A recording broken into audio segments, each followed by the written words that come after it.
वाला नहीं है। कितना भी माला घुमा ले, कितना भी पूजा पाठ कर ले, तीर्थ कर ले, व्रत कर ले, उपवास कर ले, तो भी सेवा नहीं किया तो भजन उससे नहीं हो सकता। अब सेवा के विषय में जान लें। सेवा, तन की सेवा, मन की सेवा, अन्न की सेवा, धन की सेवा, समय की सेवा। सेवा का तात्पर्य सिर्फ इतना ही नहीं है कि हम पैसे के द्वारा ही करें। सबका तरीका अलग अलग है। किसी भी तरह से सेवा होना चाहिए, क्योंकि सेवा करने के लिए मनुष्य का देह मिला है। किसी और का देह मिलता तो सेवा करने का कोई उपाय नहीं, लेकिन मनुष्य देह सेवा करने के लिए है, भक्ति भजन करने के लिए है। लेकिन भजन होगा कैसे? सारे लोग कहते हैं भजन करो, भजन करो, भजन करने से आत्मा का कल्याण होगा, पर भजन करे तो कैसे करे? अगर भजन गाने की बात है तो सभी लोग गा भी नहीं सकते। भजन करने की बात है तो सभी लोग कर भी नहीं सकते। प्रारब्ध के अनुसार इसके पूर्वज में जो जो करके आए हैं वो हमें घेर रखा है, इसलिए करने नहीं देता। क्षणिक लगता भी मन है तो फिर हट जाता है। इसलिए मनुष्य का देह मिला है भजन करने के लिए, भजन हो नहीं सकता। तो भजन बनने के लिए, भजन होने के लिए, यह आत्मा के लिए अर्थात मनुष्य जीवन के लिए 4 काम मिला है। भक्ति है, भजन है, सेवा है और सत्संग है। भक्ति, भजन, सेवा और सत्संग, ये 4 काम मिला है मनुष्य जीवन को करने के लिए। क्योंकि 4 पुरुषार्थ है, अर्थ, धर्म, काम है और मोक्ष। और ये चारों युगों से चला आ रहा है, सतयुग, त्रेता, द्वापर और कलयुग। ये 4 काम करना है, भक्ति, भजन, सेवा, सत्संग। भजन हो नहीं सकता, भक्ति कर नहीं सकते, तो एक काम जरूर है। 2 काम हम लोग कर सकते हैं, और जब 2 काम कर लेंगे तो भक्ति भजन भी हो जाएगा। 2 काम कौन है? सेवा और सत्संग। तो सेवा हम तब कर पाएंगे जब सत्संग सुनेंगे। जब तक सत्संग सुनने को नहीं मिलेगा, कुसंग के होते हम न सेवा कर पाएंगे, न भक्ति, न भजन, न कोई काम कर पाएंगे। इसलिए 4 काम में सबसे मुख्य काम है सत्संग सुनना। सत्संग ये नहीं कहता है कि आप रोज सुनो।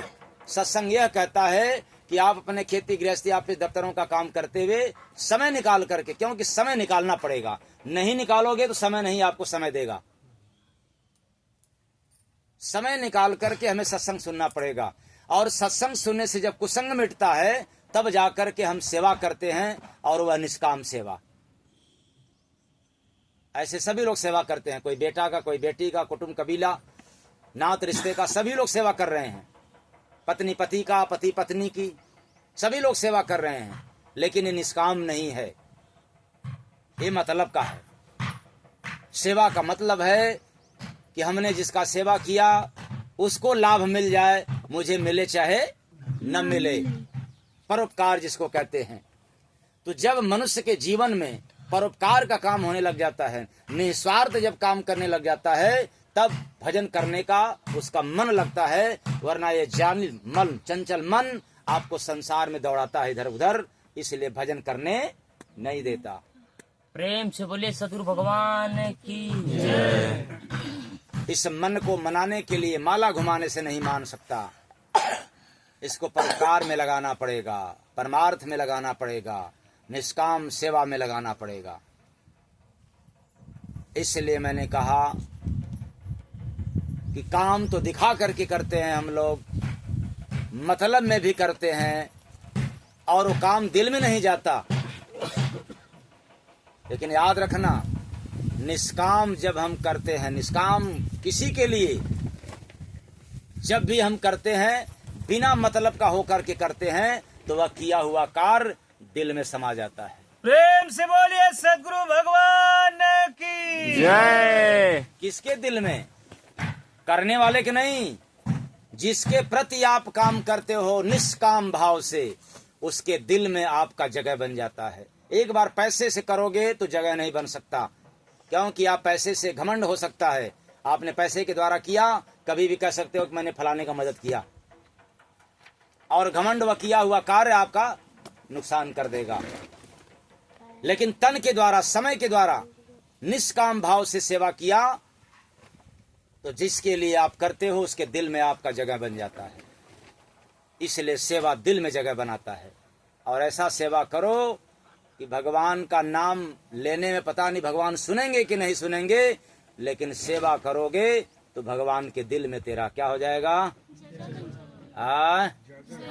तो जब ले सेवा न मुख में समाई, दिल में हमने फलाने के लिए कर दिया, खत्म हो गया।